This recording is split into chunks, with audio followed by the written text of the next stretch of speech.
rokov som nemal mobil. Mali ho všetci z triedy a tak som sa neuveriteľne potešil, keď som ho dostal na mieru. A dostal som rovno ten najnovší model, Maxim. Neuveriteľne som sa tešil. Ale naozaj radosť prišla, až keď som mobil zapol. Keď som prešiel všetky potrebné veci, zistil som, že na tomto mobile môžem mať virtuálne zvieratko, riadené umelou inteligenciou. Ja som sa o neho staral a on mi pomáhal. Napríklad raz sa mi mobil veľmi spomalil a chodili mi správy, že mobil sa zrýchli, až keď zaplatím 10 eur. Nechcel som platiť, ale mobil som potreboval. Povedal som to Maximovi a on víru vyhnal. Robil som si s ním aj fotky. Maxim bol malá panda so zelenými fľakmi namiesto niektorých čiernych. Jediné, čo mu chýbalo, bolo slniečko na ľavej prednej labke, ktorú som mu chcel dať.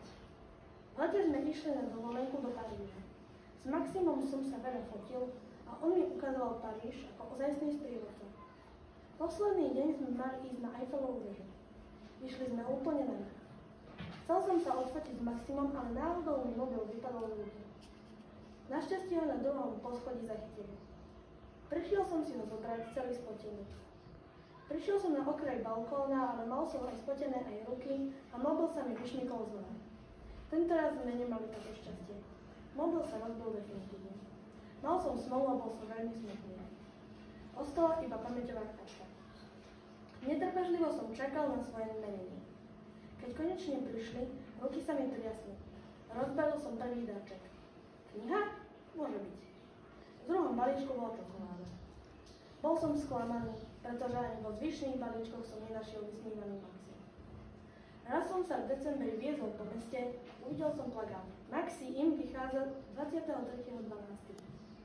Hneď som pochopil. Budem mať novší model. Na Vianoce som sa hneď vrhol na darčeky. Naozaj som dostal Maxim. Moji súrodenci dostali Magím, ale ja som mal najnovší model, kde mohli byť až 4 zvieratka. Tak sa k pande Maximovi 2 pridali tuleň Martin a biele kuriatko Danka. Bol som znova šťastný, ale na Eiffelovú väžu už nikdy nepôjdem. Ešte by som mohol spomenúť, že Maxim 2 mal na ľavej prednej labke žlté slniečko. Môj druhý mobil vydržal aj leto, ale v septembri sa prihodila posledná udalosť, ktorú spomeniem. Mám v triede spolužiaka Miloša, ktorý mi veľmi závidel môj Maxim. Raz som svoj Maxim nenašiel, ale keď som sa spýtal Miloša, iba sa zasmial. Na ďalšej hodine sme písali písomku z matematiky, ktorú som odovzdal ako vždy prvý. Pozeral som sa po spolužiakoch a zistil som, že Miloš má pod hlavicou naozaj Maxim. Všimol som si, že v Maxime sa na mňa podozrivo pozerá Martin. Skôr ako som stihol niečo povedať, Maxim zapípal. V našej škole je zakázané používať mobily, tak učiteľka Milošovi môj mobil zobrala. Všimla si, že je to môj mobil, tak mi ho vrátila. Odvtedy s Maximom problém nie.